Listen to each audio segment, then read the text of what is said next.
The quickest, fastest way to be successful, to be truly successful, is to learn to love you. Now, some of my clients don't even know how to love themselves, and I have to find ways to get them to get that feeling in themselves, to really connect with themselves. Some people do know what love feels like, but they can't even look at themselves in the mirror or say that they love themselves. This is both men and women I've worked with who've done that. And people understand, well, what's this about self-love? What is about loving yourself? I'm doing everything. I'm taking care of everyone. And a lot of women don't know how to love themselves. But there's a lot of men as well who don't know how to feel good about themselves, feel love about themselves. It's all very, okay, I'm exercising, I'm taking care of myself, I'm taking care of my family, or I'm taking care of my family from the women point of view.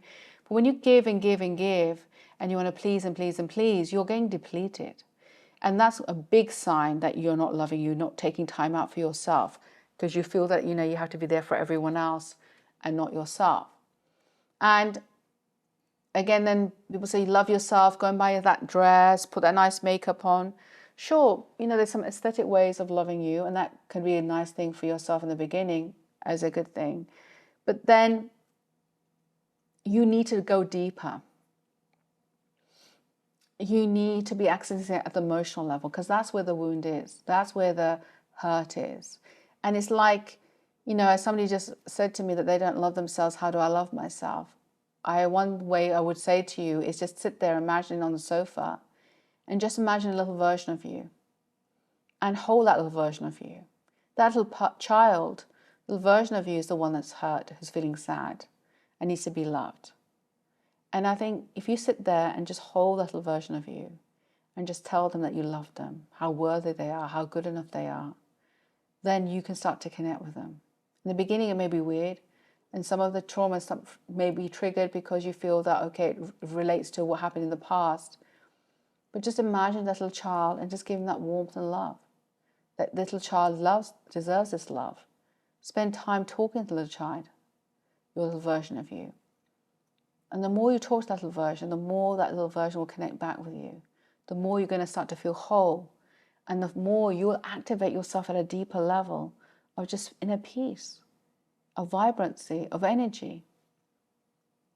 And from that place, you're starting to feel happier. You're starting to feel more peaceful. You start to see the world in a different light. So at least start doing that. And I would suggest one more tip. Start with a list of gratitude. What are you grateful for in your life? Start with that, and then have 5 minutes just sitting on the sofa, just holding a little version of you. And just talking a little version, just saying how much you love them, how you're grateful for them. Show them how far you've come and what you've done in your life. And spend that, and do that little habit every day. That's a way to build up a self-love. And if you don't know what the feeling is like of self-love, think of something or someone that you love. It could be a niece or nephew. It could be your parents. It could be a partner. And imagine that feeling that you have for them, for yourself. And even if you don't have that, then have the warmth of the sun. Recently, I had the warmth of the love of food. Somebody loves food. We didn't know what love felt like at all. And we had that feeling and recreated that feeling for himself of loving him because he felt he loves food so much. And we recreated for loving him a little version of him. But try this, because this every day for 5 minutes, every day 10 minutes, or any time throughout the day, you will start to feel different. You feel a bit more whole, a bit more peaceful. And that's how you start to love yourself. Let go of what's happening on the outside. Let go of all the hurt and pain that people are doing. Learn to observe, why am I giving so much to someone? Why am I doing it at the detriment to myself? Do I want to do that? Start learning to love you like that. And think, what boundary would I like to have? Do I have boundaries? Should I have boundaries? Yes, you should have boundaries. But start with learning to love you and spending time connect with a little version of you. Try that and let me know how you get on. Take care. Bye.